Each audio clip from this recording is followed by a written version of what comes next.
हर रोज एक नई कहानी देखने के लिए चैनल को सब्सक्राइब करें और बेल आइकन को दबाना ना भूलें।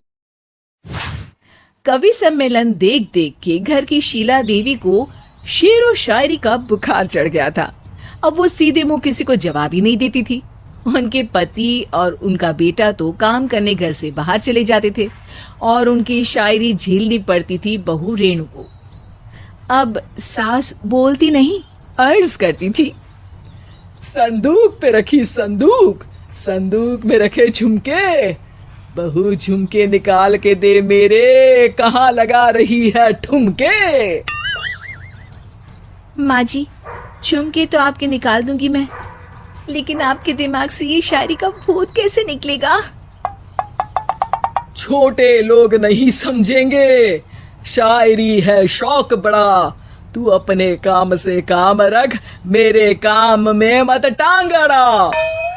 शौक अलग बात है, लेकिन हर चीज में अपना शौक डाल देने से जग हसाई हो सकती है सासू माँ। अरे मैं हूँ एक नंबर कलाकार, कोई ऐसी वैसी बला नहीं, तुम घर के कामों में उलझी, समझोगी मेरी कला नहीं। ठीक है माँ जी, आप नहीं समझती तो कोई बात नहीं, लाओ मैं आपके झुमके ही निकाल कर दे देती हूँ। बहू सास के झुमके निकाल कर देती है और वहां से चली जाती है।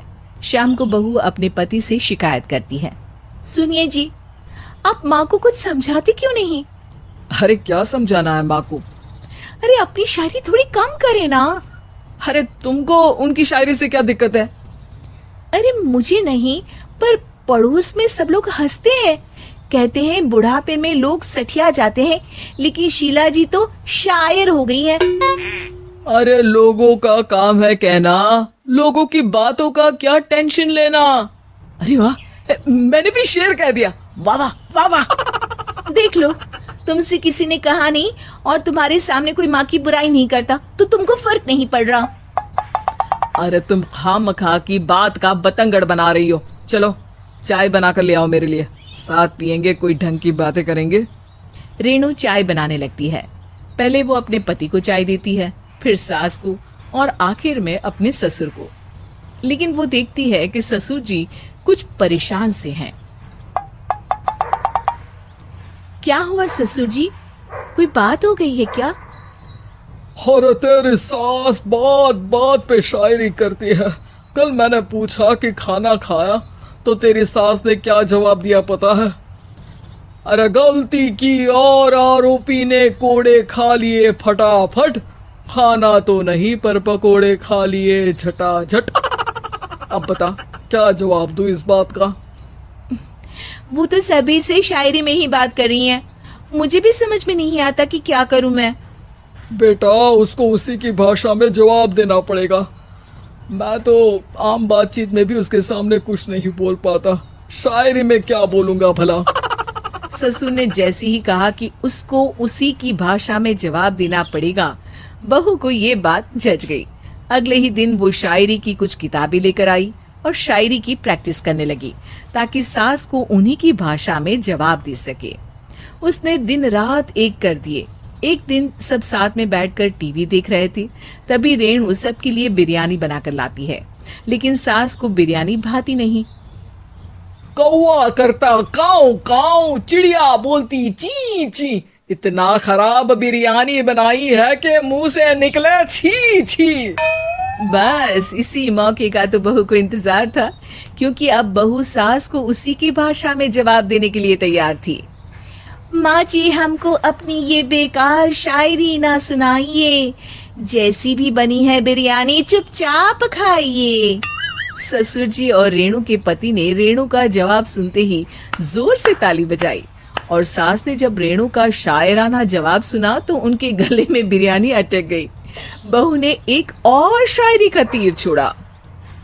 शायरी में बहू के सामने सास हो जाएगी ढेर, क्योंकि सास मारेंगी एक शेर तो बहू मारेगी 1.25 शेर। सास को छोड़ के सब वाह वाह करने लगते हैं।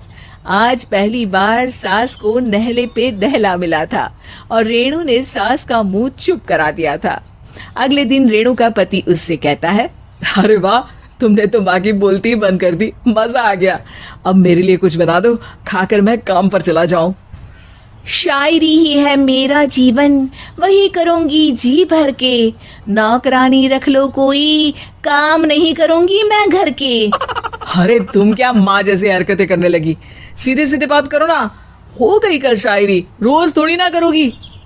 शीशी भरी गुलाब की पत्थर पे फोड़ दो, जो मुझे शायरी से रोके उसके कान मरोड़ दो। पति घबराकर वहां से चला जाता है और बाहर उसके पिताजी के पास जाकर बैठ जाता है। दोनों अपनी बीवियों की शायरी से परेशान है। ससुर को पछतावा होता है कि क्यों उसने बहू को सास की भाषा में ही जवाब देने का आइडिया दिया। अब तो घर में दो दो शायर हैं। दोनों एक साथ दुखी स्वर में कहते हैं, हम दोनों की ही बीवियां जब से शायर हो गई है, क्या बताएं, जिंदगी एक फटा हुआ टायर हो गई है।